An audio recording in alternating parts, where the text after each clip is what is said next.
नमस्कार दोस्तों। मेरा नाम प्रशांत है और ये भूतिया घटना मेरे साथ तब घटी थी जब मेरे गांव की कंपनी बंद हो गई थी और जॉब के लिए मुझे दूसरे गांव की कंपनी में जाना पड़ता था।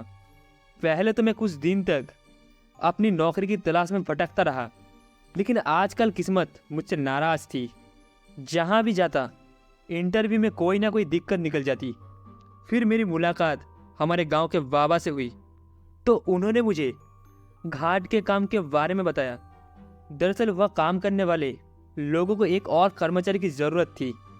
काम इतना था कि मुझे उस घाट पर निगरानी रखनी थी कि कहीं कहीं मजबूर निकम्मा होकर आराम तो नहीं कर रहा है। साथ ही कभी कभार मेरी नाइट ड्यूटी भी निकल जाती। मैं इस काम को करने के लिए मैं तुरंत ही राजी हो गया और फिर अपने इंटरव्यू के लिए गया तो उन्होंने मुझे कुछ अजीब सा सवाल पूछे, जैसे कि क्या तुम भूत प्रेत में विश्वास करते हो और क्या मैं किसी डरावनी चीज़ को देखकर दुम दबाकर भाग जाता हूँ। इन चीज़ों के उत्तर मैंने काफ़ी संभाल कर दिया और मुझे इंटरव्यू में परफेक्ट बताकर जॉब दे दी गई।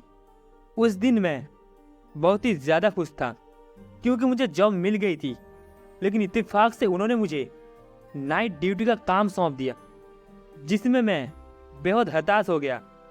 और जब ये बात मैंने अपनी पत्नी को बताया तो उन्होंने मेरे कंधे पर हाथ रखते हुए बोला, चिंता ना करें, ये सब भी जल्दी बीत जाएगा।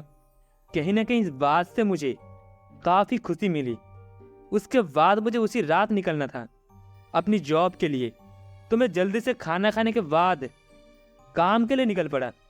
अब देर रात हो गई थी और लगभग 10 बजे के बाद मुझे ड्यूटी ज्वाइन करनी थी, इसीलिए मैं टाइम रहते ही ड्यूटी पर पहुंच गया।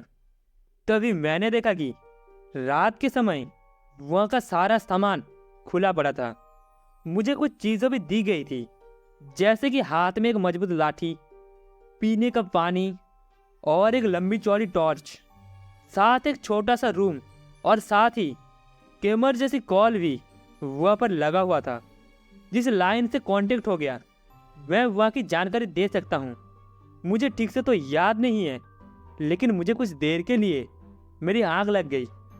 वो क्या था कि उस घाटी के पास ठंड का जमावड़ा कुछ ज़्यादा ही था, तो कंबल ओढ़े मेरा शरीर गर्म हो गया और इसी बीच कब मेरी आंख लग गई मुझे पता ही नहीं चला।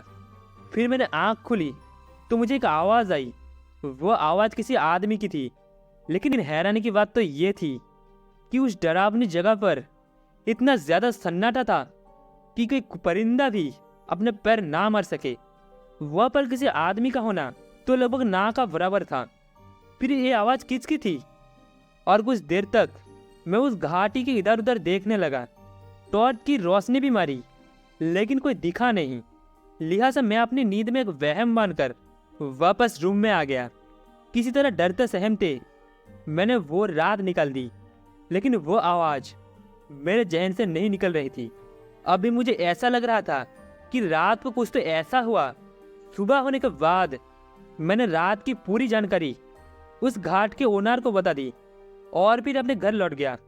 उसके बाद मुझे पता चला कि रात के समय वह एक से ज़्यादा लोग ड्यूटी कर सकते हैं।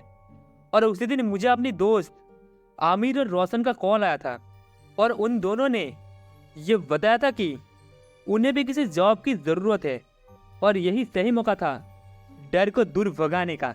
समय रहते ही मैंने उस घाटी पर काम करने वाले ठेकेदार को फ़ोन किया तो उसने भी उन दोनों को इंटरव्यू मीटिंग के लिए बुला लिया।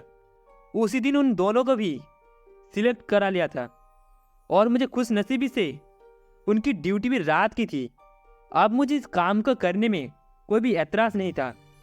साथ ही साथ मेरे साथ वो लोग काम करने वाले थे जिनको मैंने बचपन से जानता था, तो काम करने का एक अलग ही मज़ा था। फिर अगली रात में और अमित और रोशन तीनों शाम का खाना खाने के बाद उस घाटी के लिए निकल गए। घाट की दूरी यहाँ से कुछ ज़्यादा था, तो हम बाइक लेकर निकलते थे। उस दिन ड्यूटी पर जाते समय रोहन अपनी बाइक लेकर आया था, लेकिन अमित के पास कोई बाइक नहीं थी। तो ऐसे में अमित और हम दोनों मेरे बाइक पर बैठकर निकलते थे। जाते समय तो हमें कुछ भी गलत नहीं लगता था। लेकिन पूरी ड्यूटी खत्म होने के बाद सुबह के 4 बजे रोहन और अमित को जल्दबाजी होने लगी। उन्हें घर लौटना था, इसीलिए मैं उनके साथ ही निकल गया। जब हम सुबह रूम से निकलते थे तो हमने देखा कि आज बाहर कुछ ज़्यादा ही धुंध थी। कोहरे की वजह से सामने कुछ ठीक से नजर नहीं आ रहा था।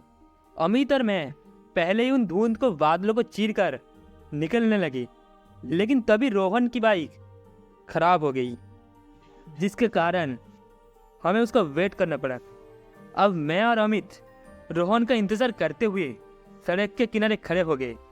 कुछ देर के बाद रोहन ने बताया कि उसकी बाइक स्टार्ट हो गई है और वो निकल रहा है। उसके बाद हमने भी सोचा कि अब हमें भी निकलना चाहिए, और तभी रोहन की बाइक हमें ओवरटेक करते हुए आगे निकल गई।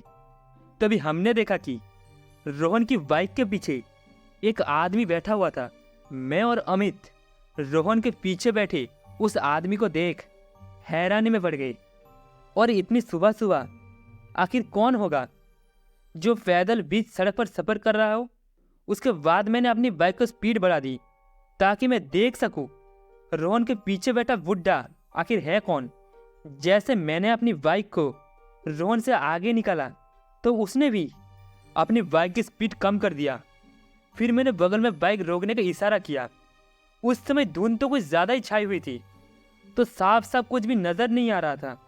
तभी रोहन ने अपनी बाइक को हमारे पीछे रोका, तो मैंने रोहन को ठंड से कांपते हुए आवाज़ में कहा, अरे भाई, अपनी बाइक के पीछे किसी को बैठा रखा है?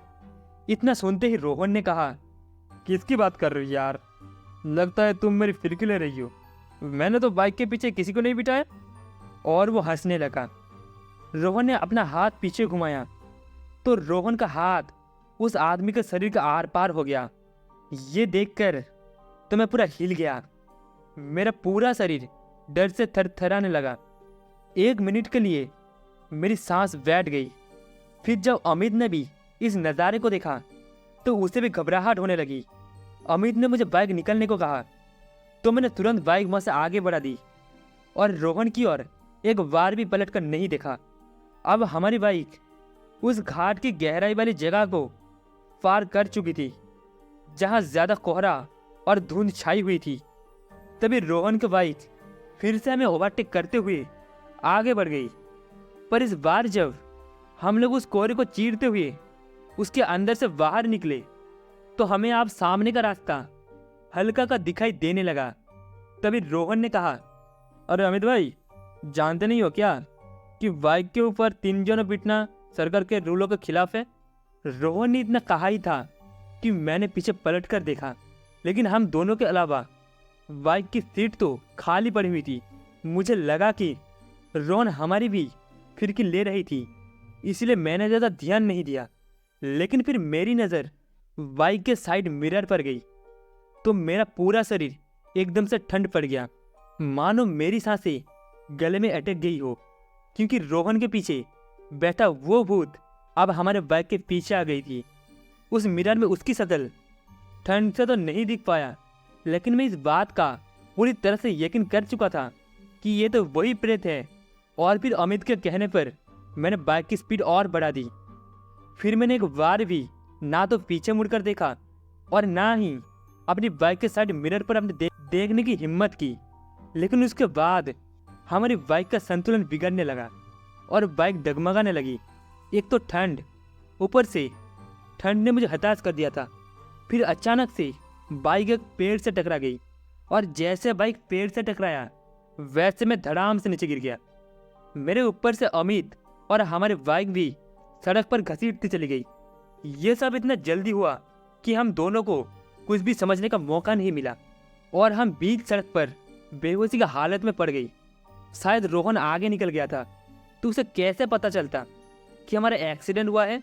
मुझे नहीं पता उसके बाद क्या हुआ, लेकिन कुछ देर के बाद जब मेरी आँख खुली तो मैंने देखा कि सड़क पर हमारी बाइक उसी तरह गिरी हुई थी और वो बाइक के बगल में बैठा था। अमित का जिस्म खून से सना हुआ था और वो तेजी से सांस खींच रहा था।